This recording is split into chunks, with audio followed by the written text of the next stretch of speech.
బావా నిన్న మామతో మాట్లాడుండే నీకని చెప్పిండా మరి? దేని గురించి శివ? అదే నిన్నైతే అయ్యగారి దగ్గర పోయి మీ జాతకాలు అడిగించిన, అయ్యగారు అయితే అంత మంచిగా ఉన్నా అన్నాడు. మరి అదే మరి ఎప్పుడు వస్తారా అని. దీని గురించి శివ 15వ తారీఖు మంచి డేట్ అని చెప్పినవాడు కదా, అదే రోజు వద్దామని అనుకుంటాను. అదే బావా, ఇప్పుడు ఈ ఉగాదిలోపు పిల్లగానే అనిపించుకుని పెళ్లి చేస్తే మాకు కూడా ఒక రందిపోతుంది బావా. అవును శివ, నాకు అర్థమవుతలేదు. పెళ్ళికి ఇప్పుడే అంత తొందర ఎందుకు? ఇప్పుడు డిగ్రీ ఫస్ట్ ఇయర్ చదువుతుంది కదా. అయినా ఇప్పుడే నాకు ఏజ్ ఏమంత అయింది శివ, ఇంకో 2-3 సంవత్సరాల తర్వాత వేసుకుంటే అయిపో కదా.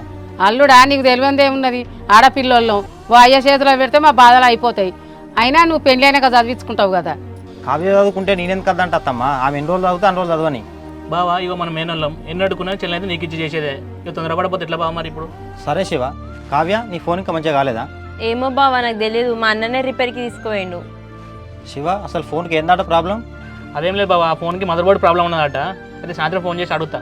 సరే శివ, మరి ఒకసారి ఫోన్ చేసి కనుక్కో, అవుతుందా కాదంటే మరి కొత్త ఫోన్ అనుకోనిద్దాం. సరే బావ.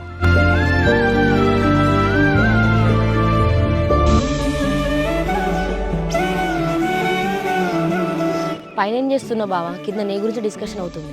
అవునా, ఏం మాట్లాడుకుంటుండే? ఏం లేదు బావా, పెదబావ మామయ్యతో మాట్లాడి ఒప్పించండు. ఇక కావ్య వాళ్ళ ఇంటికి వెళ్ళి మాట్లాడదాం అనుకుంటున్నారు.